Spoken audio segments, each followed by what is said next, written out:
நமஸ்தே நண்பர்களே, எல்லோரும் எப்படி இருக்கீங்க? நான் சூப்பராக இருக்கேன். இன்றைக்கி வெள்ளிக்கிழமை, ஏர்போர்ட்டில் இருக்கேன். மதியம் 2 மணி ஆச்சு. இன்றைக்கி உபேர் காம்படிஷன் இருக்குது. 90 பயணம் முடித்தோன்னா 120 ரியாஸ் கொடுக்குறோன்னு சொல்லியிருக்காங்க. பட் இதில் எனக்கு இந்த வாரம் நான் பெருசாக கலந்துக்கணும்னு தெரியல. ஏன்னா ஏவரேஜ் நான் தினமும் 20 பயணம் பண்ணிகிட்ருக்கேன்.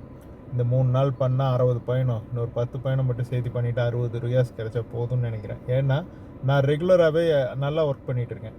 நான் தினமும் 400 ரியாஸ்க்கு மேலே சம்பாதிச்சிட்ருக்கேன். ஸோ இதுக்கு நடுவில் நான் இந்த சிறிய பயணங்களை எடுத்துக்கணுமா அப்படின்னு ஒரு கேள்வி எனக்குள்ளே வந்தது. ஏன்னா நமக்கு போதிய வருமானம் குறைவாக இருந்ததுன்னா நம்ம இதில் ரொம்ப ரிஸ்க் எடுக்கலாம். பட் போட்டின்னு கலந்துக்கலாம். கிடைத்த வரைக்கும் எவ்வளோ பணம் கிடைச்சாலும் அது நமக்கு லாபம்தான். ஸோ அதனால் நான் இந்த போட்டியை பெருசாக எடுத்துக்க போகிறதில்ல. நான் ஏவரேஜாக தினமும் 20 பயணம் பண்ணுறோம், 70 பயணம் பண்ணுவோம். ஏன்னா இந்த வாரம் நம்ம ஒரு அச்சீவ்மெண்ட்டோடு ஒர்க் பண்ணிகிட்ருக்கோம். நிறைய பணம் சம்பாதிக்கணும், நிறைய கமிட்மெண்ட் இருக்குது அப்படின்னு ஒர்க் பண்ணிகிட்ருக்குறோம். ஸோ அதில் இந்த மாதிரி பாதகம் வந்துடக்கூடாது. இந்த 90 பயணம் முடித்தா 120 ரியாஸ்ன்னு ஒரு குறுகிய வட்டத்துக்குள்ளே நம்ம சுற்றி நம்மளோட எனர்ஜியை வேஸ்ட் பண்ணக்கூடாது. ஸோ தினமும் நல்ல எனர்ஜியோடு ஒர்க் பண்ணிகிட்ருக்கேன், நிறைய பணம் சம்பாதிச்சிட்ருக்கோம். ஸோ அதை கண்டினியூ பண்ணுவோம். ஸோ இந்த வாரம் என்னோடய இலக்கு 3000 ரியாஸு. ஸோ நான் இது வரைக்கும் 1600 சம்பாதிச்சிருக்கேன். இன்னும் 3 நாள் இருக்குது. 3000 ரியாஸ் ஈஸியாக சம்பாதிக்கலான்னு நினைக்கிறேன். நம்புங்க, நம்பிக்கை தான் வாழ்க்கை, நம்பிக்கையே வாழ்க்கை.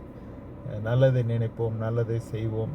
நல்லது எப்போதுமே நிச்சயமாக 100% நடக்கும். அதற்கு நான் தான் உங்களுக்கு உதாரணம். சரிங்களா? அதனால் நீங்களும் உங்களால் முடிஞ்ச உதவி தினமும் மற்றவங்களுக்கு செய்யுங்க. நான் இது தினமும் சொல்லிகிட்டே இருந்தேன். இப்போ நான் 2-3 நாளாக சொல்கிறதில்ல. ஆனால் நான் என்னோடய கடமையை செஞ்சுக்கிட்டே தான் இருக்கேன். நீங்களும் அதற்குன்னு உண்டான ஒரு ஒரு ஒரு வழிமுறையை ஏற்படுத்தி நம்மளால் முடிஞ்சது செய்யுங்க. அது செய்ய உங்களோட கஷ்டங்கள் எல்லாமே மாறிட்டே இருக்கும். பாசிட்டிவ் வைப்ரேஷன் நிறைய உங்களுக்கு எனர்ஜி கிடைக்கும். உங்களுக்கு மோர் சக்ஸஸாக இருக்கும். அதனால் நீங்களும் அதை ட்ரை பண்ணி பாருங்கள். இப்போ தான் பயணத்துக்காக காத்துக்கிட்டு இருக்கேன். இந்த முதல் பயணம் எப்படி அமையும், எது அமைஞ்சாலும் சூப்பராக அமையுங்கிற நம்பிக்கை எனக்கு ரொம்ப நிறையவே இருக்குது. அதனால் இன்றைக்கும் நான் அதே பழைய ஸ்பீடோட எனர்ஜியோடு நிறைய சம்பாதிக்க முடியும் அப்படிங்கிற ஒரு நம்பிக்கையோட வேலையை தொடங்குகிறேன். என்னை நீங்களும் வாழ்த்துங்க. என்னோடய சேனலை சப்ஸ்கிரைப் பண்ணலைன்னா சப்ஸ்கிரைப் பண்ணுங்கள், லைக் பண்ணுங்கள், ஷேர் பண்ணுங்கள். உங்கள் ஃப்ரெண்ட்ஸு நண்பர்கள் எல்லாருக்கிட்டையும் சொல்லுங்கள்.